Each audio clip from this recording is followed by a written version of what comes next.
안녕하세요. 오늘은 좀 재미난 얘기를 한번 해볼까 해요. 25년 전쯤 베트남을 이제 갔었는데, 그때 당시에는 기자도 아니었고 뭐 취재차 갈 일도 없었고 일 때문에 갔어요.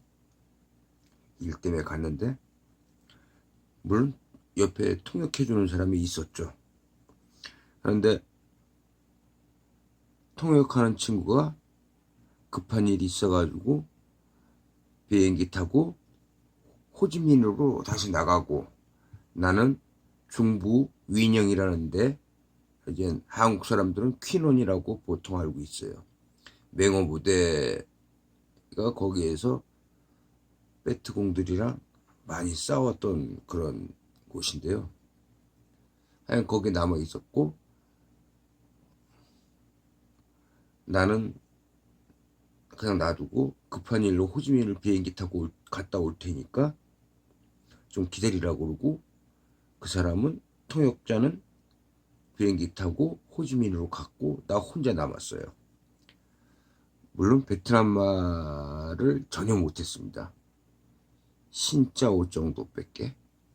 까몬 뭐 이 정도, 신까몬, 신짜오 이 정도만 알고, 안녕, 고마워 이 정도만 알고 있었는데, 그 통역하는 사람이 호지민으로 비행기 타고 떠나자마자 엄청난 비가 내리기 시작했어요. 그 비는 다음 날까지 쉬지 않고 내려서,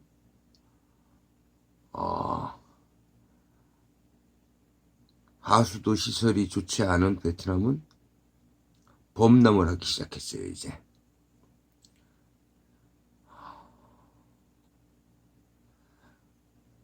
이젠 집안에 앉아서 베트남 현지 사람들이 나를 멀뚱멀뚱 쳐다보기는 하는데 서로 말을 못 걸어요.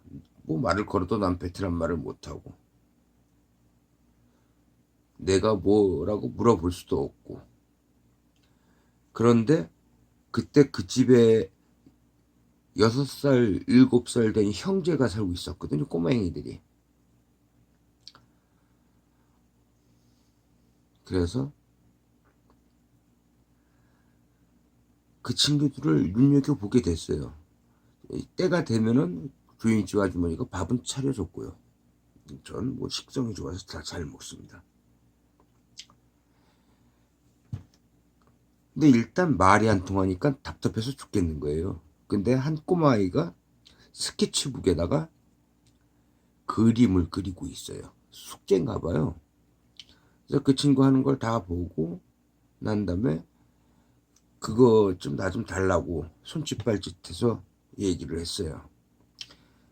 그랬더니 그 꼬마아이가 연필이죠. 연필이랑 지우개랑 스케치북을 나한테 줬어요. 그러니까 이제 제일 궁금한 게 비행기가 뜨냐 안 뜨냐. 여기 이렇게 있으면은 통역자도 못 오고 나도 못 가고 공항이라도 좀 갔다 와봐야 되겠는데, 공항이 어디 있는지도 몰라요. 나는 지금 알고 보면 그 내가 묵고 있었던 현지인 집에서 아주 가까워요. 재작년에도 갔다 왔습니다. 그 집을. 그 꼬마아이들 6살 7살 됐던 애들은 지금 나이 30이 다 되어가고 장가도 갔습니다. 하여간 그래서 그 도화지를 갖고 와서 제일 먼저 그린 게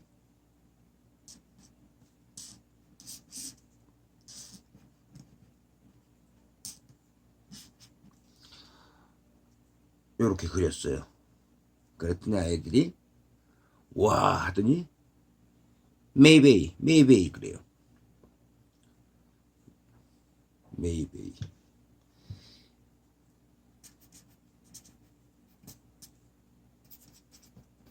메이베이.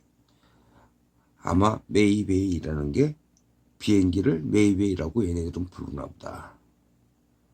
그래서 또 실험해 보려고 다른 걸 하나 그렸어요.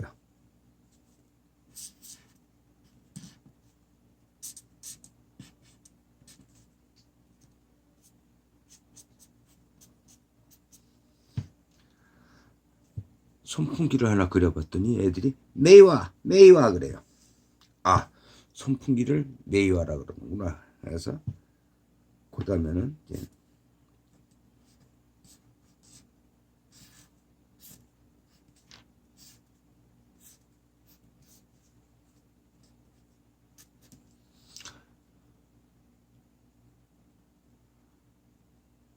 냉장고를 그렸어요. 그랬더니 아이들이 뚫란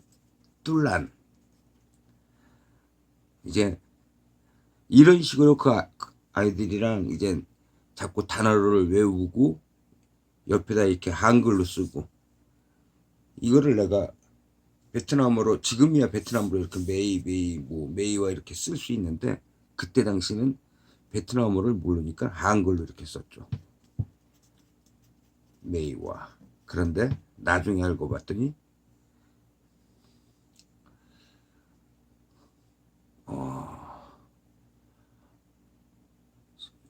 베트남도 지방마다 사투리가 있어가지고 쓰는 언어가 다 틀립니다. 담배 심부름을 시키려고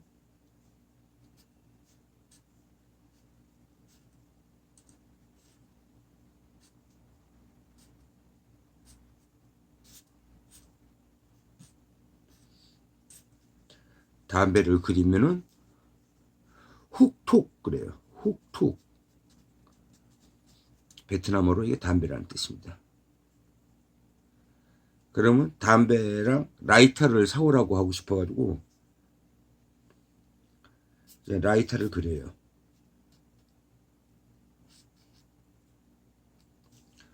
그러면 통맥 그랬습니다. 통맥.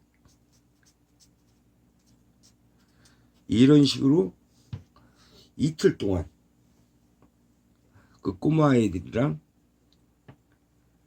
그림을 그려가면서 베트남 단어를 익히기 시작했어요. 바깥에는 비가 계속 오고요. 그래서 이 친구들한테 돈을 주고 담배랑 라이터를 사오라는 심부름도 시킬 수 있었고요. 더울 때 메이와 그러면은 덥다는 말을 모르니까 선풍기라 그러면 아이들이 얼른 가서 선풍기를 갖고 와서 내 앞에다 틀어주고 그랬어요. 그리고 공항 이제 비행기를 여러 대를 그렸어요. 이제 비행기를 여러 대를 그려가지고 그래. 원래 이렇게 하면 베트남 말로 이게 뭐지? 하면 까이나라 까이지? 하고 물어보면 되는데 그때 당시 말을 못하니까 야 이게 뭐야? 하고 한국말로 물어보는데 그것도 알아듣더라고요. 비행기를 한 대여섯 대를 그려놓고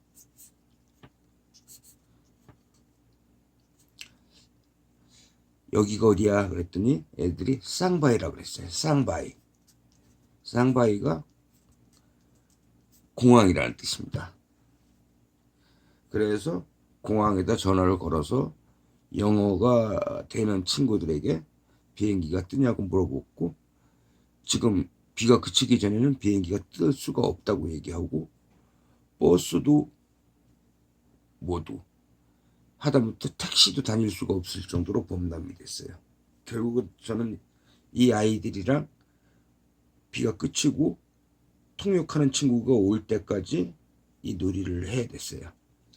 그림이 저를 살렸죠. 이렇게 만화락도 그릴 수 있는 것 때문에. 그러면 이제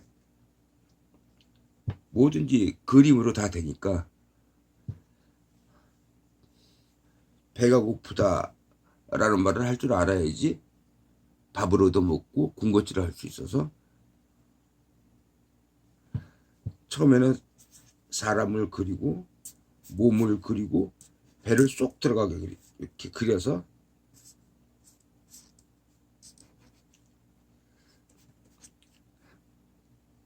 가르쳤어요.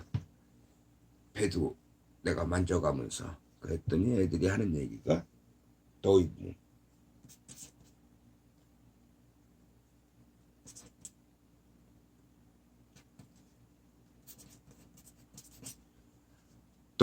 더유붕 그래요. 붕이 나중에 알고 보니까 배라는 뜻이었어요. 배. 내 배. 그 더위가 비었다라는 뜻. 그 배 부르다는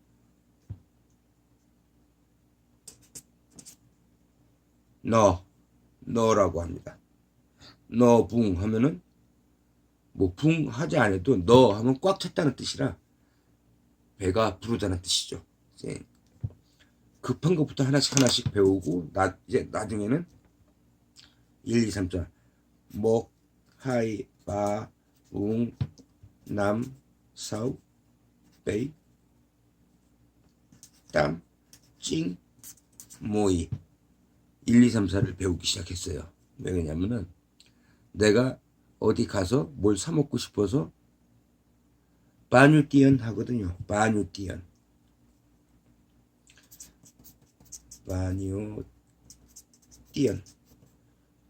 여기서 띠언이 돈입니다.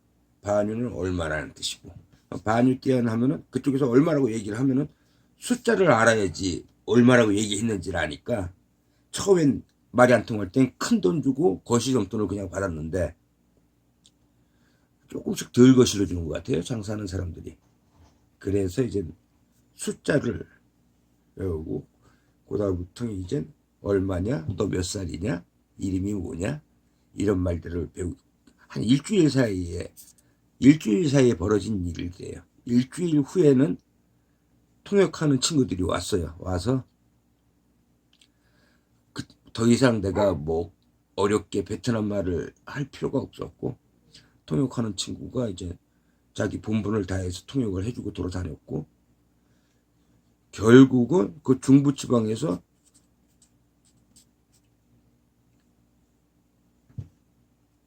퀴논이라는 데서 15일 동안 있다가 옵니다. 통역하는 친구가 온 하루 빼놓고 그 다음날부터 또 비가 오기 시작했거든요. 그래서 15일 동안 수백 개? 그 이상 아마 이런 그림들을 그렸을 것 같아. 주변에 있는 거 뭐 밥통, 테레비, 술을 러우라고 그래요. 러우 아니고 리우. 거긴 시골이라 알코올 증제해서 집에서 만들어서 그냥 팔아요. 그럼 내가 가서 25도짜리 술을 달라 그러면 25도짜리, 40도 달라 그러면 40도짜리, 50도 달라면 50도짜리 줘요. 50도 이상 되는 건 베트남 사람들은 거의 오징어 구워 먹을 때만 씁니다. 저는 근데 그걸 마셨죠. 나보고 미쳤다 그러더라고요. 베트남 사람들이. 그러면서 그 동네에 있는 사람들이랑 그 동네 이름이 답다였는데 그 동네에 있는 친구들이랑 전부 다 친해집니다. 모든 사람들한테 다 인사를 하고 손을 들고 할 만큼 나를 구경하러 오는 원숭이 구경하듯이 구경하러 오는 친구들이 많았고요. 25년 전이니까요. 베트남을 처음 가서 놀랬던 게 담배 가게가 있어서 가봤더니 그때 당시 15세 미만 흡연 금지라고 써 있었습니다. 그때 당시에는 15세부터 담배를 폈어요. 꼬마행이들도 다 담배를 피고 다니더라고요. 그런 식으로 다니기 시작한 게 나중에는 이제 책을 쓰고 하면서 기자 입장으로 이제 취재를 하러 가기 시작했죠. 그때는 이제 통역하는 사람은 필요 없었습니다. 수백 번을 다녀왔으니까. 하여간 그런 일이 있었어요. 오늘은 그런 얘기가 해주고 싶네요. 그림만 조금 그릴 줄 안다면은 어느 나라를 가도 말이 통하지 않을까요? 종이와 볼펜만 있으면 그런 얘기입니다. 배고파. 저녁 먹어야 되겠다.